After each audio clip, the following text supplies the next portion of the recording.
Bueno, gracias a Ilana, por supuesto, por la presentación, a CAM, por darnos la oportunidad de formar parte de este nuevo foro latinoamericano.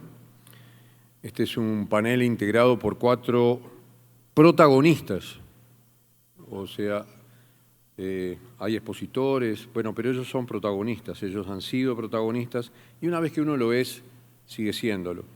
En este panel tenemos a Sarita Gilberstein de Robinsky, sobreviviente de la Shoah, luego a Daniel Pomerantz, director general de la AMIA, pero sobrevivió el atentado de la AMIA estando en el edificio de la AMIA, a George Betzak, representante de la Comisión Antidifamatoria de la Comunidad Judía de Panamá, y a Raúl Rubio, presidente de la Comunidad Yoel de Colombia. A través de este panel de protagonistas y testigos de la historia del antisemitismo y el terrorismo a lo largo prácticamente del último siglo, vamos a abordar sus análisis y sus comentarios en forma de preguntas. Vamos a ir haciendo rondas de preguntas, todo lo que nos dé el tiempo, que tiene que ser un poco más corto porque, como dijo Ilana, ya nos corrimos de tiempo. Lo que deberíamos reflexionar en un minuto antes de comenzar la primera pregunta es que al comenzar el siglo XX, los judíos fundamentalmente europeos pensaban que los pogromos en Rusia del siglo anterior ya habían llegado a extremos de crueldad máxima, no podía pasar nada más, o por lo menos nada más violento y grave. La llegada del nazismo obligó a crear hasta palabras para poder describir la Shoah. El terrorismo, con intención genocida lanzado por los tentáculos de la teocracia nazi, al igual que los nazis propende el exterminio del pueblo judío, está planteando no el último año, sino las últimas 3 décadas, el nuevo desafío de enfrentar y derrotarlos. En esta semana, hasta hace muy poco tiempo, depende los días que recordaron, pero fue el 9 de noviembre, algunos actos hubo ayer en el mundo, otros hubo fin de semana, se recordaron los 86 años de la Noche de los Cristales como preludio del Holocausto. Y durante décadas nos sentíamos todos pensando que había que decir nunca más. Y era el sentimiento, era un sentimiento universal. Pero eso explosionó el 7 de octubre del 2023, cuando Hamás invadió Israel. Y los pogromos se está mencionando desde ayer de noche y hoy, lógicamente, el de Ámsterdam, porque es el más reciente. Pero también habría que pensar en los actos de antisemitismo muy violentos que hubieron no solo en toda Europa, sino incluso en América Latina, incluso desde el antisemitismo de Estado de presidentes de América Latina. Qué explosión y qué implosión hay en nuestras sociedades. Es en este contexto que vamos a tratar de preguntar y, por supuesto, escucharlos. Primer pregunta para Sara Gilberstein de Robinsky. Un placer de que esté acá. Cuando usted me conteste, tome el teléfono. La primera pregunta que le quiero hacer es la siguiente. Elie Wiesel escribió que quienes pudieron sobrevivir la Shoah deben narrar, deben contar, sin pausa, aunque los demás no puedan entender la magnitud de lo que se les dice. La primera pregunta es, usted, como sobreviviente de la Shoah, ¿usted siente que toda la educación que ha venido después de la Shoah, los testimonios de los sobrevivientes, etcétera, permitió, permite y permitirá que se comprenda, como quería Elie Wiesel, la dimensión de lo que hizo el nazismo? ¿Usted cree? Pues por lo visto, no sé si eso está encendido. Tiene que ponerlo cerca. Póngalo cerca. Está prendido, póngalo Sí. cerca. No, definitivamente no lo creo porque ya se está repitiendo, ¿verdad? No hemos hecho lo suficiente, aunque sí lo creíamos. Yo he tratado, pues, en muchas ocasiones participar en lo que me han pedido para dar el testimonio, pues creyendo que con eso aportaba el conocimiento de la gente de lo que realmente había ocurrido. Lo viví personalmente y siendo niña y sobreviví pues una serie de horrores y Y quiero decir que cuando regresé a Costa Rica, digo regresé porque yo nací aquí y mis padres regresaron a Polonia 2 años antes de la guerra. Y cuando regresé después ya, yo no quería hablar de eso, no se volvió a hablar de la guerra, de la Shoah, por años. No fue sino ya casada y cuando empezaron de nuevo a organizarse para recordar, que empecé a participar en eso. De hecho, en años recientes, mi hija grabó muchas entrevistas que sostuvo conmigo y hay un libro de mis memorias que está en la lista del Ministerio de Educación como lectura no obligatoria. Desgraciadamente ahora las lecturas son voluntarias, ¿verdad? Son optativas. Sin embargo, sí se leyó mucho y esta creo que ha sido, pues, he hecho varias entrevistas, tanto por televisión como por radio. Dentro de lo posible hice lo que se podía, pero con lo que ocurrió el 7 de octubre y la reacción a los hechos que dividió prácticamente el mundo, ¿verdad? No solo una parte del mundo, no solo Israel, vi aparecer el antisemitismo de nuevo, de una manera feroz. Como cuando usted era niña. Pues prácticamente yo no recuerdo mucho el antisemitismo, yo recuerdo cómo me tenía que esconder, cómo me tuve que separar de mis padres, cómo nos delataban los vecinos polacos, delataban a sus propios vecinos que nos escondían. Y eso es lo que yo recordaba, pero los hechos así antisemitas, como lo que veo ahora, ¿verdad? Eso yo no lo recordaba, pero indudablemente, pues Polonia era un país muy antisemita y colaboró mucho con los nazis en ese. Perfecto. Daniel, como sobreviviente del atentado contra la AMIA, estabas dentro del edificio el 18 de julio de 1994. No sucumbiste al brutal atentado, gracias a Dios, como muchos de tus compañeros de trabajo y otros conocidos y amigos tuyos. ¿Cómo procesaste estos 30 años de impunidad para los perpetradores? ¿Sentiste que en estas 3 décadas el odio antisemita iraní que hizo el atentado era un triunfador por poder permanecer intocado? Buenas tardes. Bueno, antes que nada agradecer a CAM la invitación a formar parte de este panel y obviamente también la felicitación por ligar el Holocausto, el atentado a la AMIA, del cual se cumplió este año el 30 aniversario, y obviamente los sucesos que hemos visto con horror a partir del 7 de octubre y todo lo que hemos venido escuchando. Es una pregunta que merece como diferentes dimensiones en el análisis. La primera tiene que ver con la propia comunidad judía. Se ha hablado aquí de Irán, se ha hablado de Hezbollah, se ha hablado del terrorismo, se ha hablado de lo que pasó a partir del 7 de octubre y el julio del año 94. Nosotros lo hemos mirado directamente a los ojos. Lo que sucedió en el 94, para aquellos que no están familiarizados, es un atentado contra la sede de la comunidad judía, 85 fallecidos, asesinados, más de 300 heridos, en un concepto de víctima que fue cambiando a lo largo del tiempo.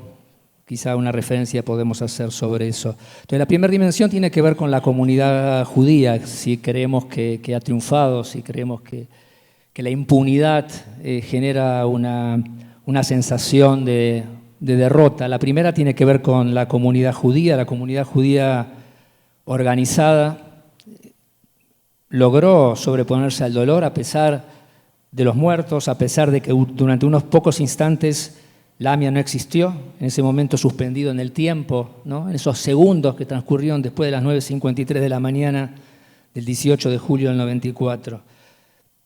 La comunidad judía una vez más, como lo ha hecho durante miles de años, se sobrepuso. Por supuesto, cargando el dolor, la memoria, el horror, la desazón, sobrepuso en términos de su quehacer, de su misión, de su razón de ser.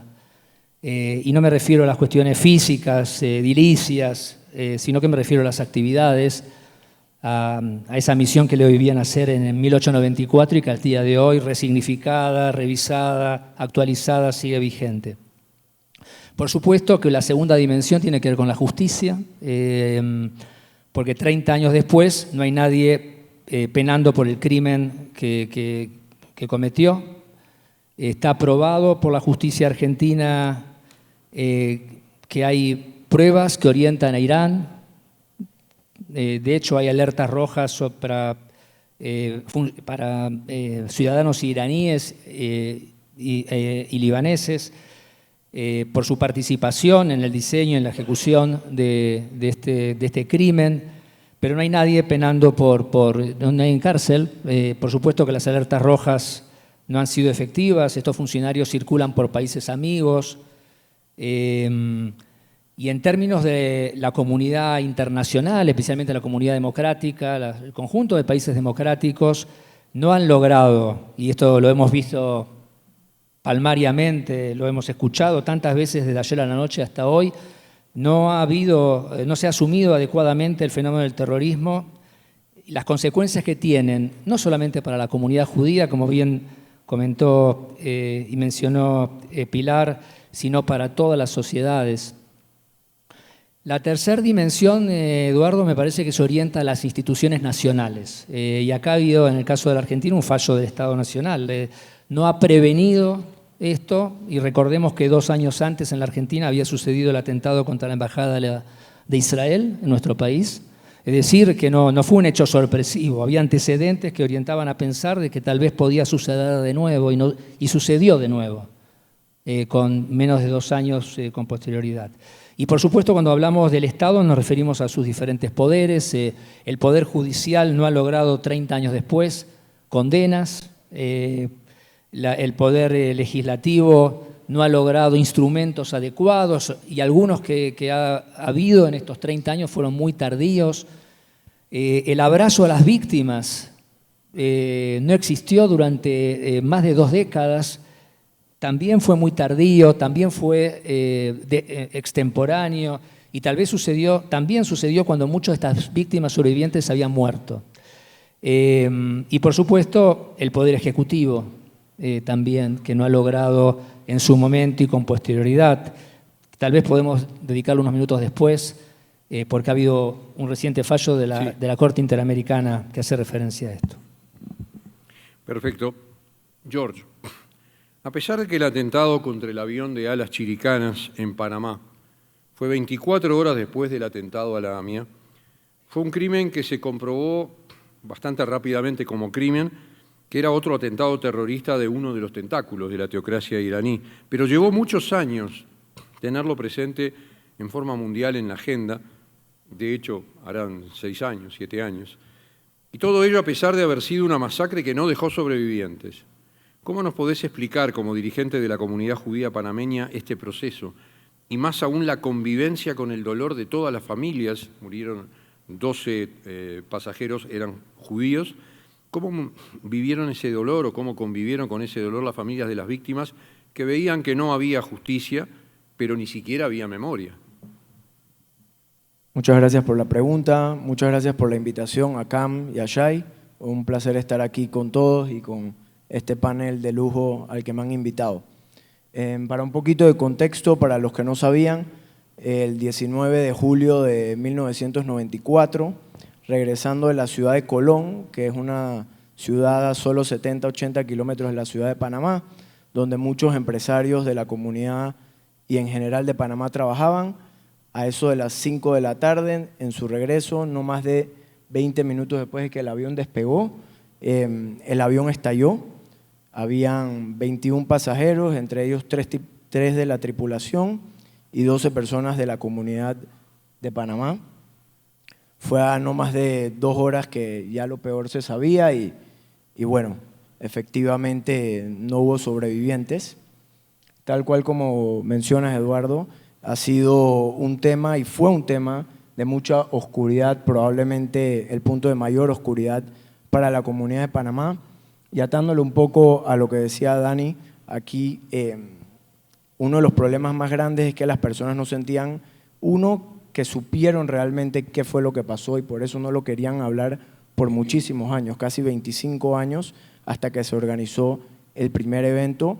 Y número 2, porque no hubo un proceso de justicia.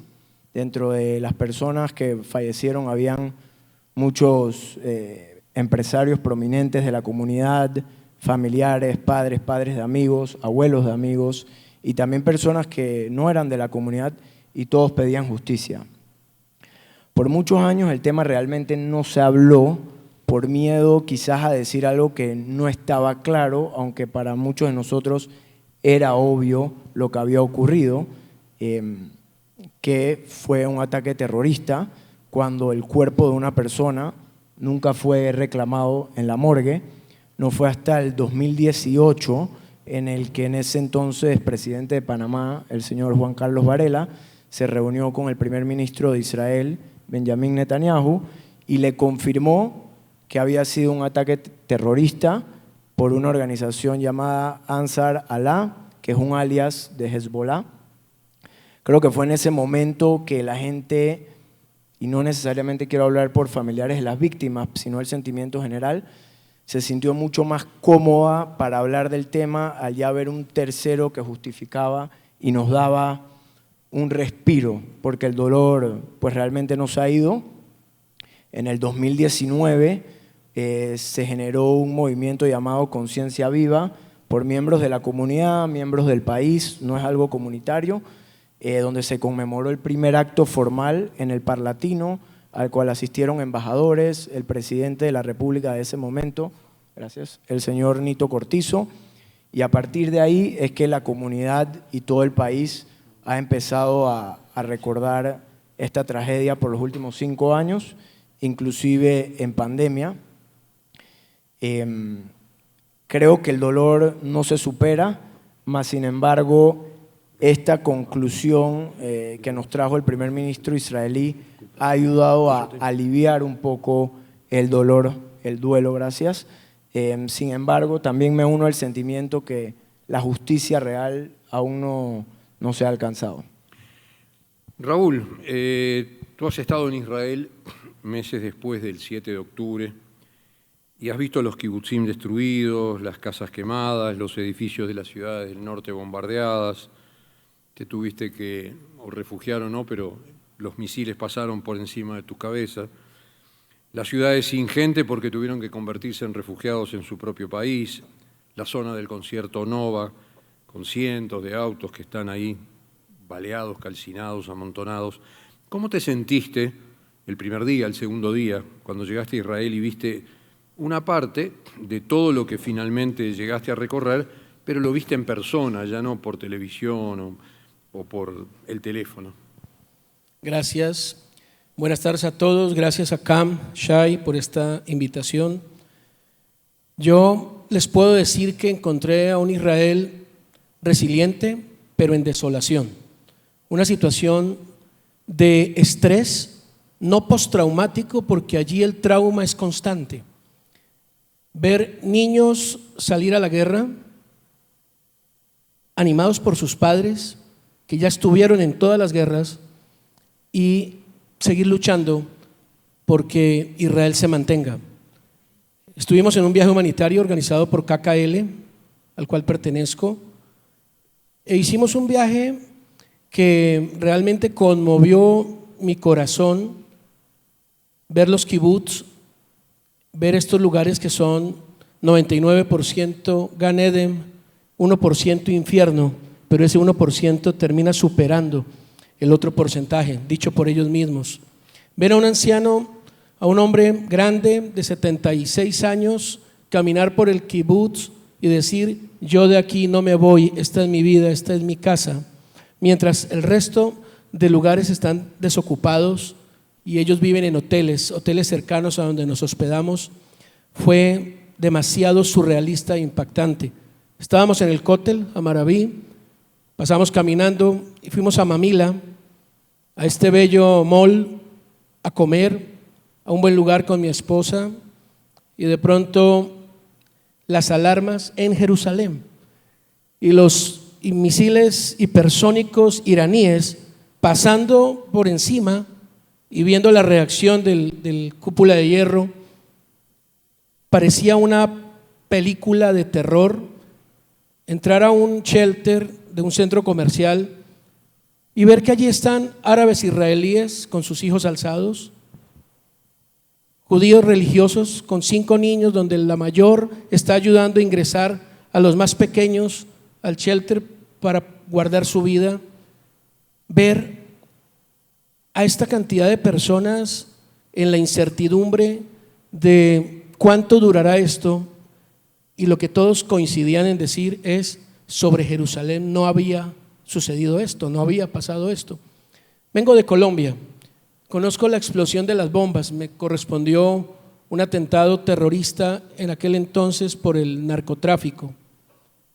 Y aprovecho este momento, Eduardo, para decir que me siento avergonzado de mi gobierno, del gobierno de Colombia, que ha vivido el terrorismo, que ha sufrido las bombas y ahora le da la espalda a Israel de una forma cínica. No lo han hecho siquiera los países de la región, romper relaciones diplomáticas. Hoy veía yo, ayer, a la embajadora en Costa Rica, en este hermoso país. Nosotros ya no tenemos un embajador, nosotros no tenemos unas relaciones al menos diplomáticas con Israel, un país que vivió el terrorismo. Y esta falta de empatía y de solidaridad es algo que nos duele a los colombianos que amamos a Israel. Ver los kibbutz incinerados completamente, como si hubiese quedado suspendido en el tiempo el día más largo de la historia moderna de Israel. Aquel 7 de octubre del 2023 no ha terminado, continúa vigente. Pero un año después, hallarse uno en un hotel en Tel Aviv y tener que correr al shelter porque siguen sonando las alarmas, es un día muy largo que no ha concluido en Israel. Gracias, Raúl. Señora Sara, voy a tomar las palabras de Raúl, de lo que dijo de Colombia y de lo que dijo del presidente de Colombia, que también lo podría trasladar al presidente de Brasil y a algún otro presidente de la región.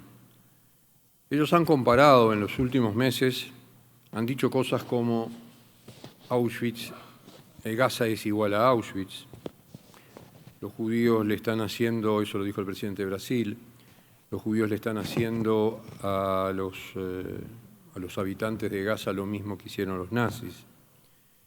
El presidente de Colombia, que mencionaba ahora Raúl, ha dicho esto y bastantes cosas más, siempre banalizando el Holocausto.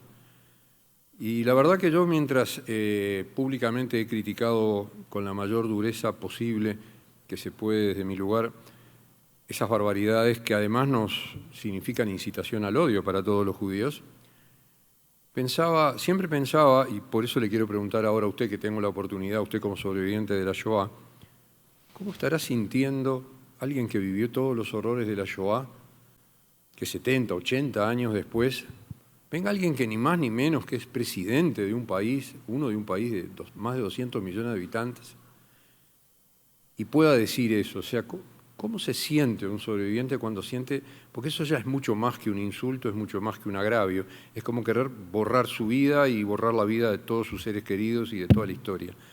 Quizás es una pregunta compleja, pero discúlpeme, pero es una sensación que tengo.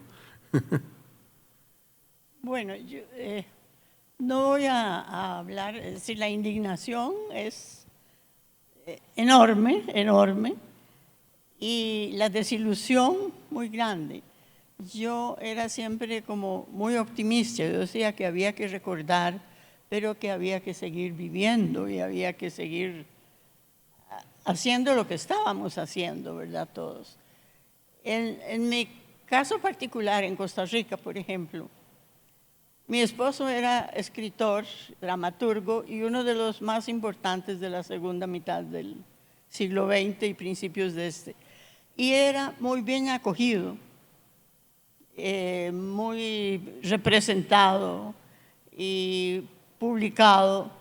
y nuestros amigos y nuestro círculo eran los intelectuales costarricenses.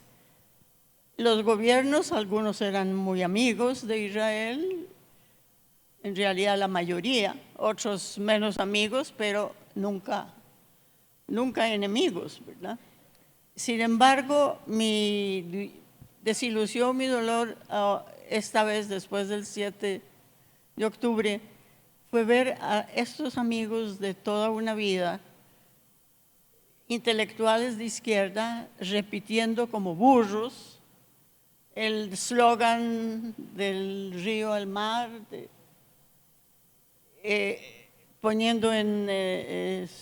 exponiendo su lástima y su dolor por los civiles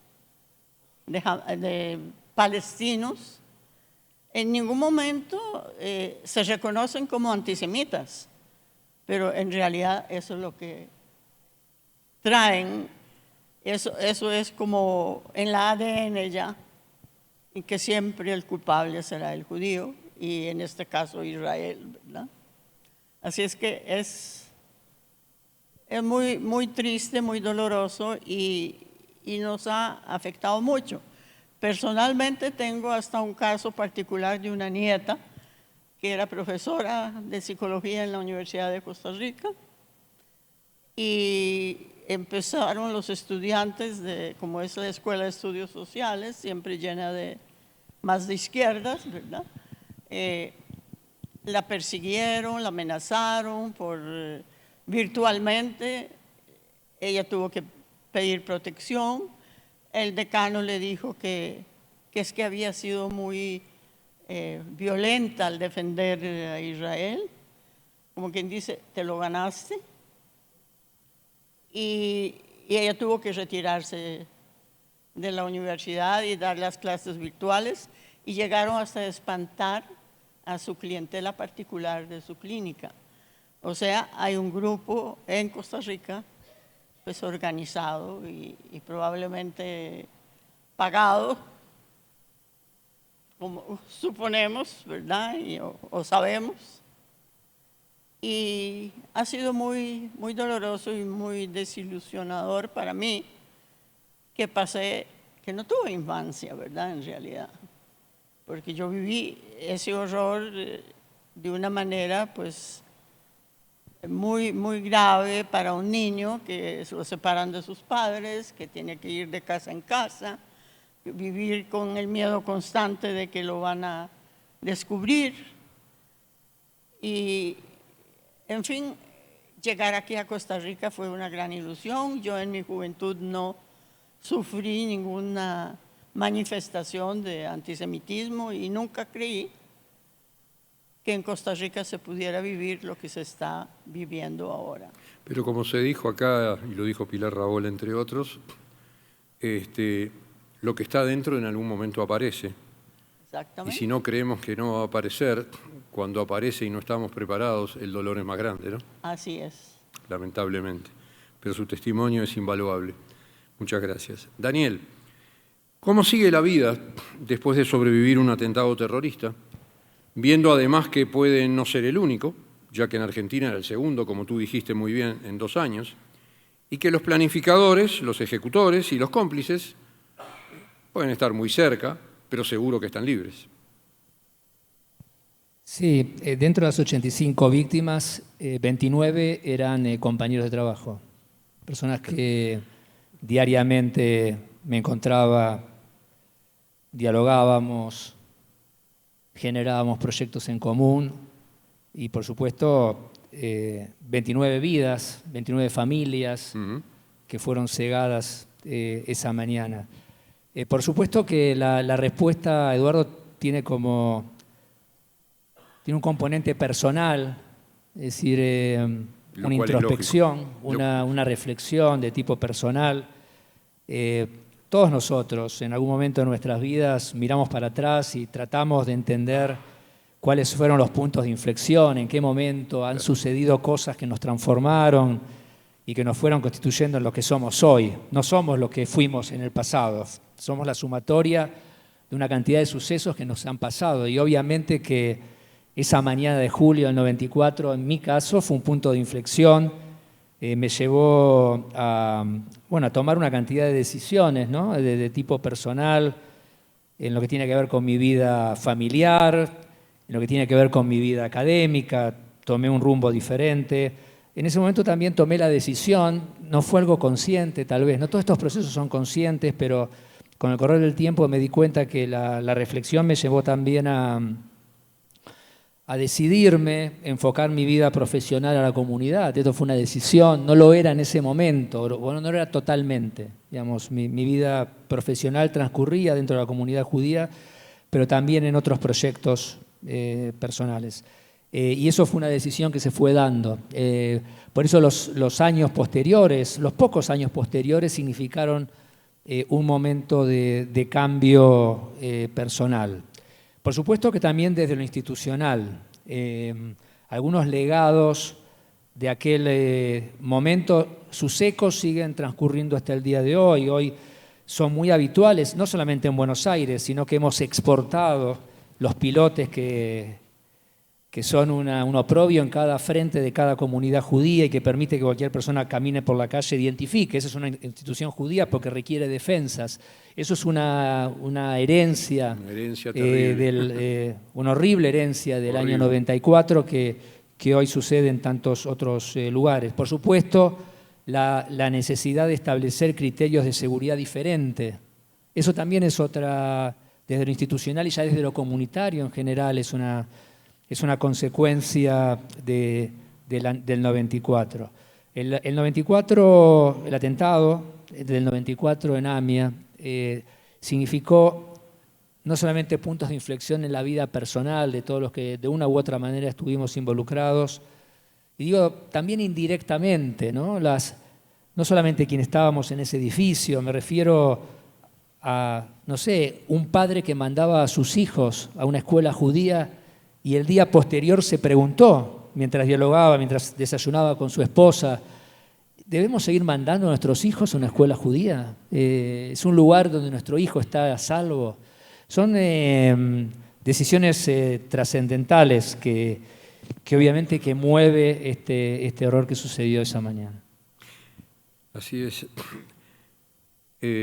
George, como joven dirigente de una comunidad judía latinoamericana que es muy importante por su número, pero sobre todo por su trabajo dentro y fuera de la comunidad, ¿cómo procesaste tú o cómo ha procesado la comunidad, si querés hablar en nombre de ella, el aumento exponencial de antisemitismo en el mundo en general y en América Latina en particular desde el 7 de octubre, teniendo en cuenta que Panamá no es el ejemplo uno para esta pregunta, pero ustedes no están ajenos ni a la zona de América Central, que es donde está Panamá, ni ajenos al mundo y a algunas cosas que ha mencionado Raúl y obviamente Sarita también. Pero la voz de alguien joven como tú nos importaría muchísimo, a ver cómo procesaste este último año de tanto antisemitismo, teniendo en cuenta además, debo agregar, que una parte importante en la comunidad judía de Panamá, los estudios terciarios normalmente lo hacen en muchas universidades que fueron noticia a fines del año pasado y no precisamente por sus enseñanzas, sino por su violencia antisemita, me refiero a universidades de Estados Unidos. Sí, muchas gracias por la pregunta. Casualmente en el almuerzo le comentaba a Daniel, a mí esto me ha pegado mucho de cerca. Casualmente yo estudié en Los Ángeles y una pequeña anécdota que me había ocurrido en ese momento, mi compañero de habitación era un colombiano judío, ¿no? Y uno sobre todo llegaba de Panamá, una comunidad bastante conservadora y no se esperaba muchas cosas y para hacer el cuento largo corto, mi roommate él terminó siendo el presidente de Students for Justice in Palestine, ¿no? Entonces se podrán imaginar que la dinámica se puso un poco complicada, pero siempre me lo imaginaba que hubiera ocurrido si hubiera estado en esta época, ahora en Estados Unidos, cómo hubiera sido manejado, ¿no? Y creo que no me gusta buscar algo bueno en todo lo que ha ocurrido el 7 de octubre, pero nos ha ayudado, sobre todo con los jóvenes, a abrir un poco más los ojos. A nosotros en particularmente nos llega muchos llamados de jóvenes que están, ahorita pasó uno en Colombia casualmente, mi profesor nos sacó del salón y nos llevó a ver una exposición palestina. Pero no era Palestina particularmente, sino hubo justificaciones de los temas de Hamas y demás. Entonces nos estaban preguntando cómo abordo esta situación. Entonces creo que nos ha despertado un poco. A veces estar mucho en una burbuja nos hace pensar que no vamos a ser afectados, y sí lo estamos siendo directamente. Muchos de nuestros jóvenes están reportando eso. Cosa que estamos haciendo es que estamos trabajando directamente con alumnos desde 10º hasta 12º, dando cursos para que entiendan del tema, entiendan también la otra perspectiva, para que aprendan de dónde puede venir algo del odio y cómo defenderse. Este curso también lo estamos tratando de llevar a personas más grandes de la comunidad porque nos los han pedido bastante. Creo que en Panamá también se importan muchas de las cosas de Estados Unidos por nuestra historia en general. Entonces, todo este movimiento de izquierda extrema y gente que aplica dobles principios que no tienen por qué estar defendiendo a Hamas, porque si ellos estuvieran allá les estarían haciendo cosas igual o peores, las están haciendo. Entonces se está importando muchas de esas cosas de Estados Unidos. Se está combatiendo bastante en temas de redes sociales y educación. Estamos, sobre todo en la juventud, tenemos un grupo que cuando ocurren este tipo de temas, con cuentas importantes en redes sociales, intentamos invitar a esas personas a tomarnos un café, debatir ideas y explicarle desde un punto de vista o un plano más neutral por qué las cosas que están poniendo están difundiendo información errónea y demás. Entonces, creo que sí hemos tomado acción y por eso, repito, no lo quiero ver como algo necesariamente positivo, pero sí nos ha despertado un poco y nos ha hecho actuar. Bueno, ese es el lado positivo que hay que mirar, siempre tratando de mirar el vaso medio lleno y no medio vacío, porque sin duda ha sido un cimbronazo, especialmente para una colectividad que no tiene esa agresión o no tenía esa agresión adentro. Raúl, vuelvo a tu visita a Israel, pero desde tu lugar, además de ser, pastor, sos un líder como pastor, y además tu palabra se escucha por muchísima gente.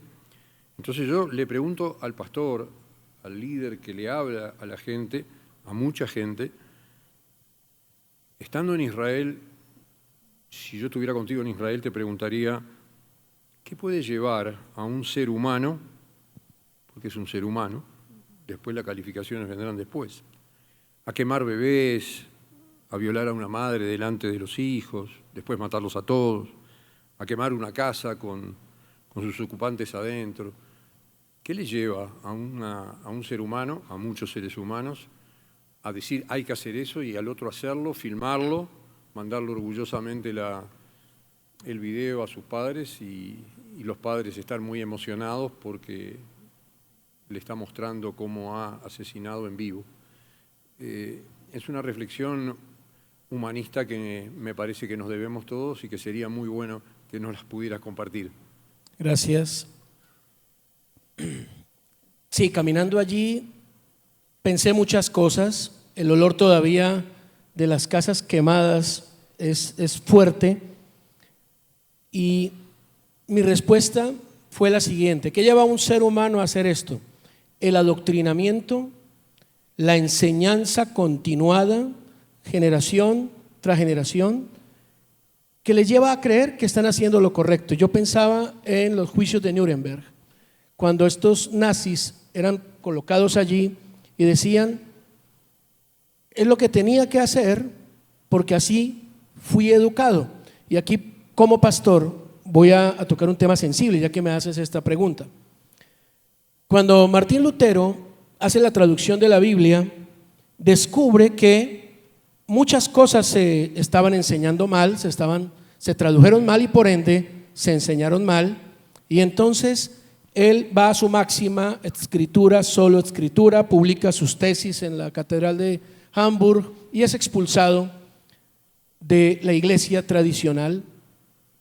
Y entonces él va al mundo judío y dice, ahora voy con esta enseñanza a querer convertir a los judíos, a lo cual el pueblo judío dice no, y entonces él no tarda en escribir su libro de los judíos y sus mentiras, en donde dice que hay que quemar las sinagogas con los judíos dentro. Esta enseñanza se transmite, se sigue transmitiendo y llega un día a los soldados nazis. Estuve en Tübingen hace poco, donde la universidad en Alemania surgió el nazismo. Y cuando se empieza a estudiar, a enseñar en una deconstrucción sistemáticamente, llegamos a tener seres humanos, si se les puede llamar así, capaces de cometer los actos aberrantes que hicieron sin ningún asomo de culpa, sin ninguna vergüenza. Lo hacen incluso pensando que esto les va a promocionar en su supuesto paraíso una ventaja. Entonces, como lo dijo Pilar y como lo han dicho varios aquí, la educación y la educación en los niños es algo a lo que quizás no les hemos puesto la suficiente atención. Y cuando se empieza a repetir tanto una historia, se termina por creer que es así y es lo que corresponde. Yo no soy judío. Ani lo Yehudí, Ani Yehudí Balev. Y les puedo decir que es muy valioso que los no judíos tomen la palabra y lo hagan, porque si se defiende un judío no tiene sentido, pierde validez, inmediatamente entra en el subconsciente y en la predisposición. Pero si lo hace un pastor y entiende que la religión tiene también mucha culpa, que Nostra Aetate y esta carta no bajó a la base de la iglesia católica, y todavía hay mucho antisemitismo rondando que da fruto estas cosas terribles. Y claro. Bueno, vamos a hacerle caso y al pedido de Shai. Vamos a la última ronda entonces de preguntas. Tomando en cuenta, Sarita, lo que usted dijo antes, o sea, el dolor que le produce lo que le acaba de pasar a una nieta suya acá en Costa Rica, y que esto pasara en un país como Costa Rica, a mí me suena incluso por el parentesco que tenemos como países. Yo soy uruguayo, y siempre hemos sido países muy parecidos, incluso en las votaciones de la ONU, cuando se creó el Estado de Israel. Uruguay se quedó atrás en la tasa de natalidad, pero llegó un momento que teníamos los mismos habitantes. Ahora ustedes tienen 1,5 millones más. Y también en Uruguay nos parecía muy difícil que pasen determinadas cosas. Países chiquitos, rodeados por otros quizá más grandes. Y yo entendí el dolor que usted siente.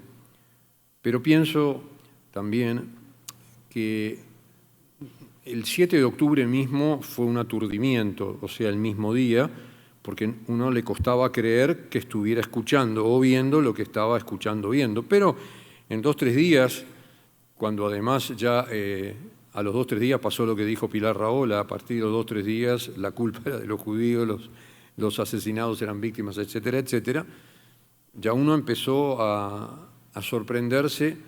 Ese antisemitismo que está en Europa y que empieza a verse un poquito más en Estados Unidos, ¿por qué se empieza a ver acá en Latinoamérica si nosotros vinimos acá para vivir de otra manera?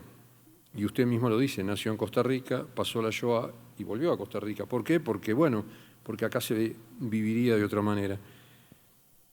Cuando pasó lo del 7 de octubre, el 8, el 9, el 10, noviembre, etcétera, el primer tiempo,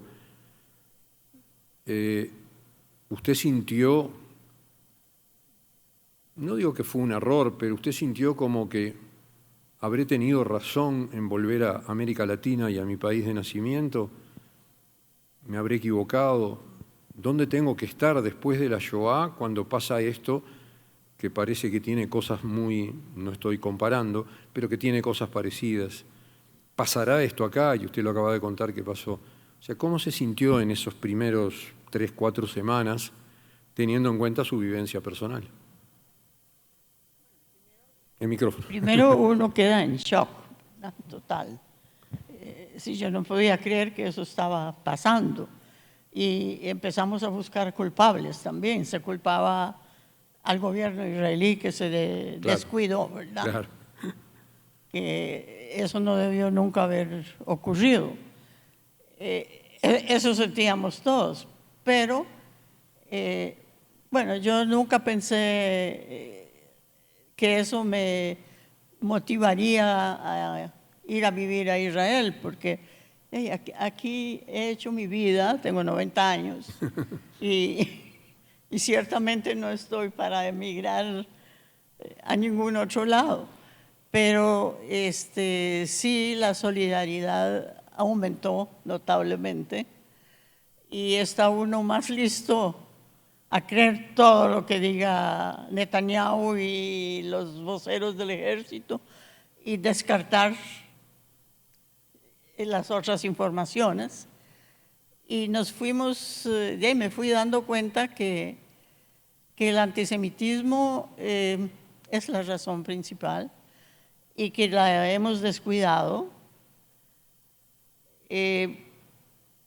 pensando que no ocurriría nunca, el nunca jamás, como dije antes, no me funciona ya, ¿verdad?, con todo lo que está ocurriendo. Ya desconfío de los que fueron amigos de toda una vida.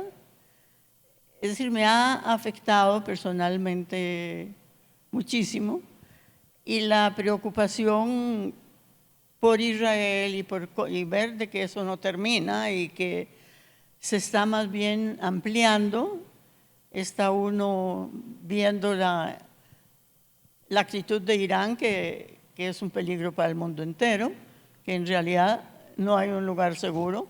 Europa está penetrada por los islamistas, ¿verdad?, y por extremos, ¿verdad? Y es un poco una sensación de desencanto, ¿verdad?, muy triste. Obviamente que todos lo lamentamos, pero estamos pasando todos el mismo sentimiento, sin duda. Daniel, desde tu lugar, o sea, tú lo mismo lo explicaste como punto de inflexión en el 94, o sea, desde tu lugar de que sobreviviste a un atentado, el mayor que ha existido en América Latina contra los judíos.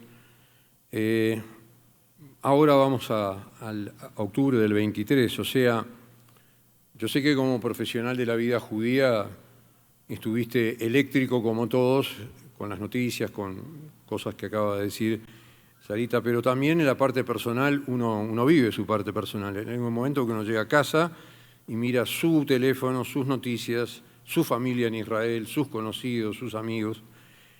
Entonces, en 7 de octubre y todos esos días siguientes que estoy mencionando, no el 7 de octubre, ¿cómo te fuiste sintiendo a medida que se iban conociendo fundamentalmente los detalles de lo que fue ese pogromo, el mayor después de la Shoah? O sea, en el 94 fuiste parte de ese atentado, perdiste la cantidad de amigos que perdiste, pero acá te lo digo en el sentido de, desde aquel lugar, viendo todo lo que veíamos y sabíamos, sobrevivientes que incluso venían a Latinoamérica porque vinieron en noviembre, o sea, al mes y medio estuvieron en distintos países y trataban de contar qué pasó en el concierto, etcétera.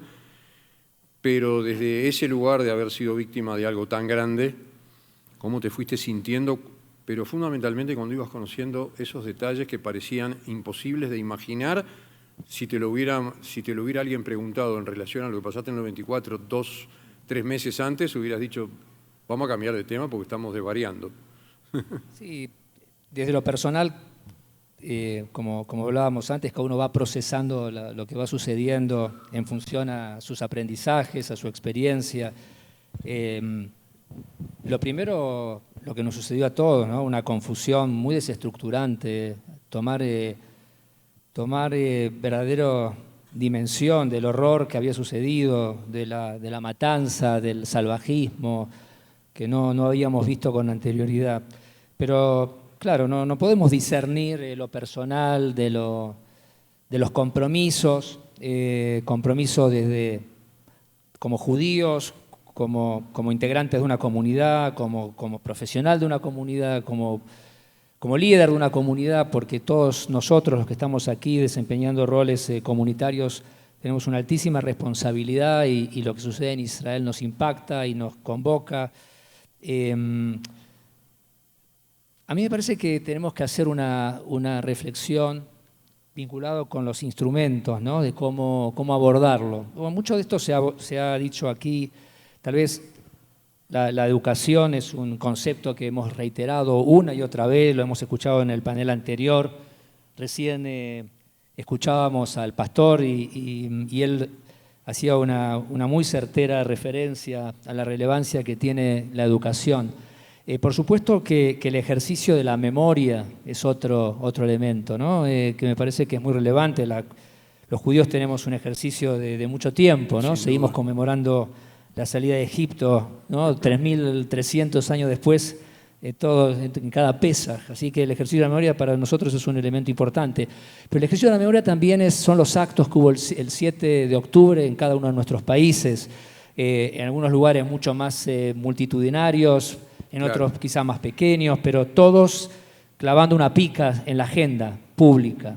Y en relación a la agenda pública me parece que tenemos una responsabilidad en cuanto a la incidencia, como comunidades, como individuos, en términos de la ciudadanía en general, de nuestros gobiernos en particular, que haya una mirada balanceada, adecuada, correcta, no sujeto a intereses. En ese sentido, la herramienta jurídica, ¿no? Nuestros países, por lo menos aquellos países que nos denominamos estados de derecho, tenemos a la ley como una herramienta central, ¿no? Y aquí se habló de la definición operativa de antisemitismo, de la AIRA. Se lo mencionó una y otra vez. Ayer escuchábamos la disertación del vicepresidente de Costa Rica, hoy de la ministra. La definición sin los ejemplos está cercenada de lo central. Absolutamente. Es decir que el antisemitismo es el odio a los judíos, y continuar con 3 o 4 renglones más es lo obvio, es lo que conocemos. Ligar el antisemitismo con el antisionismo, con la negación de la existencia del Estado de Israel, es lo central y lo novedoso. Eso es lo novedoso que trae la definición de AIRA, que tiene, creo que 7 años solamente. Sí. Hacer incidencia para que nuestros gobiernos asuman y recepten de alguna otra manera la definición operativa de antisemitismo es un compromiso que tenemos que asumir. Incorporar los ejemplos, y si no ir a AIRA y que no sean ejemplos, que sean parte de la definición. Ese es otro compromiso que tenemos que asumir. Ese es muy importante. Y en la definición de los ejemplos o de la nueva definición, del río hasta el mar debe ser un ejemplo adicional, porque supone la inexistencia de judíos en esa tierra. Y eso es antisemitismo también. Claro. De modo tal que tenemos una agenda abierta, extensa, y no quiero cerrar sin felicitar a CAM por este fantástico evento que nos permite pensar una vez más, reflexionar, compartir. Por supuesto a Shai, a Nurit y a todo el equipo por la inmensa tarea que hacen. George, esta es una pregunta quizás un poco difícil, pero me resultaba casi inevitable, especialmente porque tú no perteneces a la generación del año 94.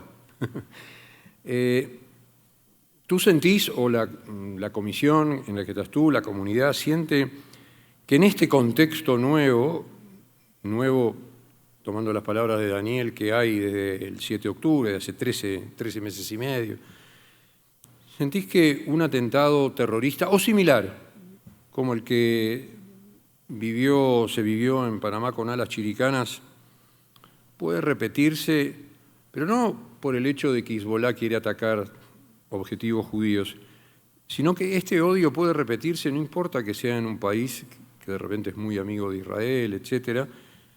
O sea, se puede repetir allí, en otro lado. O sea, ese tipo de dolor que sufrieron y de 20 años sin saber qué hacer. Pueden haber las dos cosas, pero fundamentalmente, ¿puede generarse un atentado similar? ¿Sienten ustedes que hay esa posibilidad? Porque en Argentina, después del 94, después del segundo atentado, yo me acuerdo, Daniel se va a acordar mucho mejor que yo, porque lo vivió, años y años que cuando llegábamos al 18 de julio y nos parábamos ahí en la calle Pasteur, decían, estamos esperando el tercer atentado. Y era todo una sensación que tenían dirigentes y que hablaban como no nos protege, como no hay derecho a impunidad, etc. En ese sentido te hago la pregunta. Sí, definitivamente creo que es difícil la pregunta, no hay forma de predecir el futuro, pero por lo menos en los sentimientos de la juventud, creo que, y como decías, que nací en los 90, no habíamos vivido algo a carne propia tan cercano. Claro, habíamos escuchado, como cualquier judío, las historias de nuestros abuelos, bisabuelos, pero te digo que inclusive en una comunidad como Panamá, que obviamente es muy buena y tiene todo tipo de cosas, incluyendo una muy alta seguridad y todo, hay un sentimiento individual entre la gente que por primera vez, lo digo entre los jóvenes de más de 20 años, 30 y pico, la gente sí siente que algo puede volver a pasar, sobre todo que hoy en día los mensajes se difunden sumamente rápido. Claro. Antes de ayer conversaba con uno de mis amigos de la universidad, casualmente, es un judío de Ámsterdam y estuvo ahí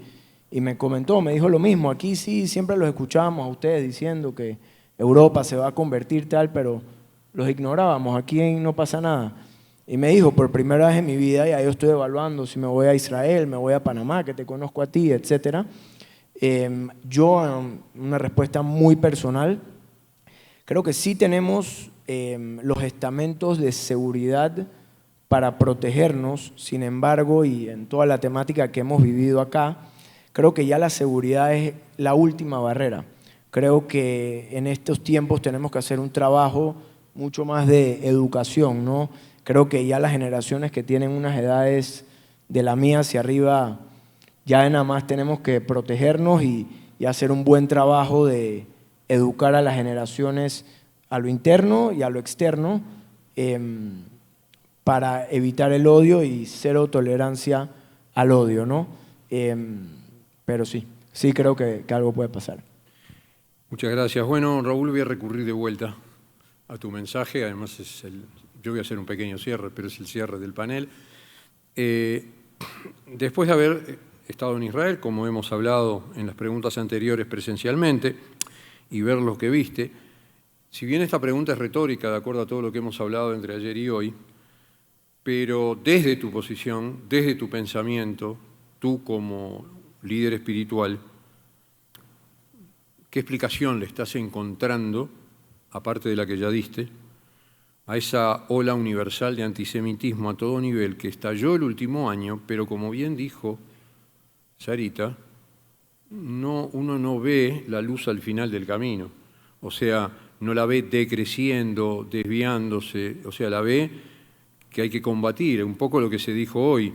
Ya el discurso de odio ya fue, ahora es la violencia del odio, o sea, la violencia a consecuencia del discurso. Entonces, estando en Israel y sabiendo lo que está pasando en el resto del mundo, casi sin excepción, incluso en países donde no hay judíos, pero el antisemitismo está instalado de la misma manera, es decir, está instalado.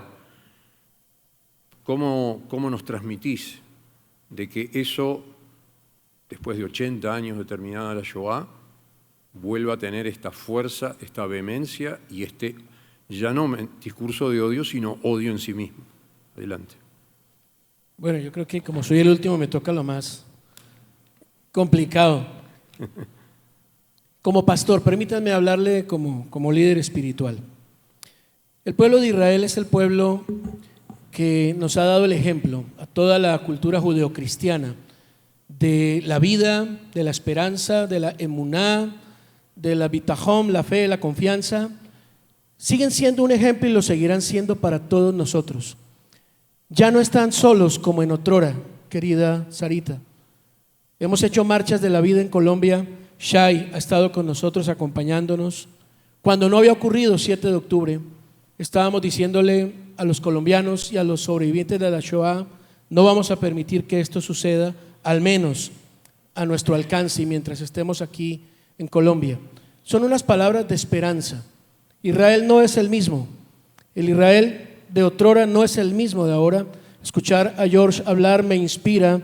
Es una nueva generación que el mundo llamó de cristal, pero que han demostrado, poniendo a sus mejores hombres, soldados jóvenes en el Líbano, en Gaza, que se ha renovado la fuerza, la gburá del judío y de Israel. Así que tengo que dar palabras de esperanza mientras se sigan haciendo estos foros. Gracias, Shai, gracias a todo tu equipo. Pero con la inclusión que he visto en este trabajo, inviten a los que no conocen, que es lo que has hecho, Shai, es lo que hacen estos foros. Porque invitar a los que amamos a Israel, invitar al pueblo judío a hablar de lo mismo, se torna repetitivo. Pero cuando han abierto ustedes las puertas al pueblo cristiano, estoy aquí con pastores cristianos, gente que tiene capacidad de influir a muchos y mostrarles, escúchenme bien, que Jesús es judío, que no es palestino como la deconstrucción ahora y la posverdad se quiere mostrar. Esto hace que cada vez haya más amigos de Israel, no con una intención soterrada de pretender algo espiritual en ustedes, sino con estar del lado correcto de la historia, ubicarnos donde Hashem quiere que estemos para hacer lo que debemos hacer y no se repita más esta terrible tragedia que cada vez recordamos como algo que pasó, pero es más cercano. Shai, fue conmovedor en Montevideo, una mujer sobreviviente de la Shoah encender una candela con un sobreviviente de Nova. Era terriblemente dramático ver la historia repitiéndose. El pueblo de Israel vive, el pueblo de Israel no dejará de ser. Am Israel Jai. Muchas gracias, Raúl, muchas gracias a cada uno de ustedes. Una palabra final. Bueno, la intención del panel era lo que decía el título, o sea, trasladarnos desde lo que fue la Shoah hasta el día de hoy y las cosas que pasan hoy. Lo que nosotros vemos en conclusión en América Latina como muy peligroso es que sea el único continente con antisemitismo de Estado. Porque una cosa es que haya hordas antisemitas y otra cosa es que el Estado esté atrás de las hordas antisemitas. Y cuando los presidentes de los países dicen las cosas que dicen 4 o 5 presidentes, o más quizás, desgraciadamente, de América Latina, las hordas se sientan respaldadas. Eso pasó siempre en la historia. Hay antisemitismo en la academia. Tuvimos ejemplo contundente de parte de Sarita hoy, y podemos dar muchos ejemplos, incluso en mi país, sin duda, en Uruguay. Tenemos antisemitismo en medios de prensa, en las redes ni que hablar, ya se habló. Países como Uruguay y Costa Rica, que parecíamos otra cosa dentro del contexto latinoamericano muchos años. Hoy Uruguay tiene el récord de antisemitismo en Twitter en toda América Latina, según una investigación seria. Pero claro, el anonimato también ayuda a eso, pero no es anónimo. El que escribe ahí no es anónimo, firma anónimo, pero no es anónimo. Puede estar ahí al lado, puede estar ahí enfrente, está en la sociedad. Por último, Irwin Kotler, un gran jurista canadiense, él acuñó el término antisemitismo genocida. Él se quería referir, lógicamente, en este caso al antisemitismo de Irán, al antisemitismo que Irán, como gran pulpo, hace a través de sus tentáculos, Hamas, Hezbollah, Yihad Islámica, etc. Y bueno, hoy nos tratan de decir que eso no existe y la palabra genocidio la transfieren en forma falsa, sin entender lo que significa genocidio, culpando a un ejército que ya tiene, como el de Israel, casi 1000 bajas, aparte de los 1400 asesinados, o más probablemente, el 7 de octubre. Esa es nuestra realidad. Lo que ustedes con su mensaje nos han podido transmitir a todos es un mensaje, si bien de dolor, pero también desde su dolor de esperanza. Tu mensaje final, Raúl, que era lo que buscábamos, de más esperanza todavía. Así que muchísimas gracias, Sarita, Daniel, George, Raúl, gracias a Cam. Y bueno, gracias a todos. Esperamos haber cumplido más o menos con el corte de horario que nos pidieron. Buenas tardes.